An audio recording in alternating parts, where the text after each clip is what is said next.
शुरू करें। दोस्तों,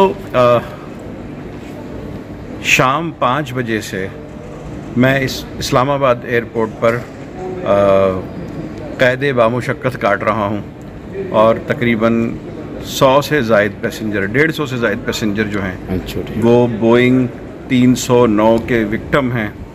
और हालात ये हैं कि PIA इंतज़ामिया ने हमें किसी भी किस्म की सहूलत देने से इनकार कर दिया है। इस वक्त हमें 12वां घंटा है एयरपोर्ट पर और घरों से निकले हुए पता नहीं कितना घंटा है। लोगों की कनेक्टिंग फ़्लाइटें जो है वो मिस हो गई हैं, लोगों की कॉरपोरेट मीटिंग्स तबाह बर्बाद हो गई हैं। मेरी ख़ुद सुबह कराची में मीटिंग थी अपने ऑफ़िस के अंदर, मैं मुतासिर हुआ हूँ, मेरा शेड्यूल मुतासिर हुआ है, काम मुतासिर हुआ है। और इस वक्त जो लोग बाहर से आए हुए हैं, 75 साल के, 78 साल के बुज़ुर्ग, हमारी माएँ बहनें, ख़वातीन, बच्चे, सब लोग इंतहाई कसमा पुरसी के और तकलीफ़ के आलम में हैं।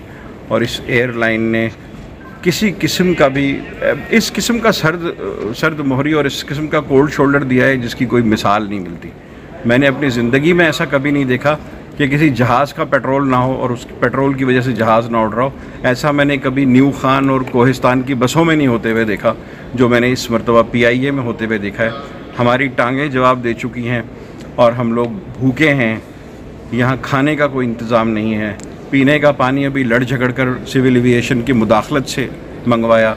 लोग नींद से बेहाल हैं और कोई सोने का इंतज़ाम नहीं है। होटल इन्होंने कोशिश की लेकिन इनको उधार होटल वालों ने भी नहीं दिया। इस किस्म के ये लोग रुसवा हो चुके हैं।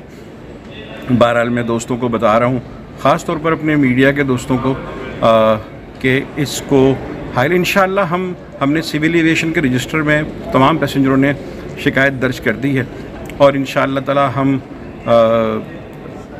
हाई कोर्ट और सुप्रीम कोर्ट हर जगह इंशाअल्लाह दरवाज़ा खटखटाएंगे। इस जुल्म के ख़िलाफ़ हम ज़रूर आवाज़ उठाएंगे। Thank you.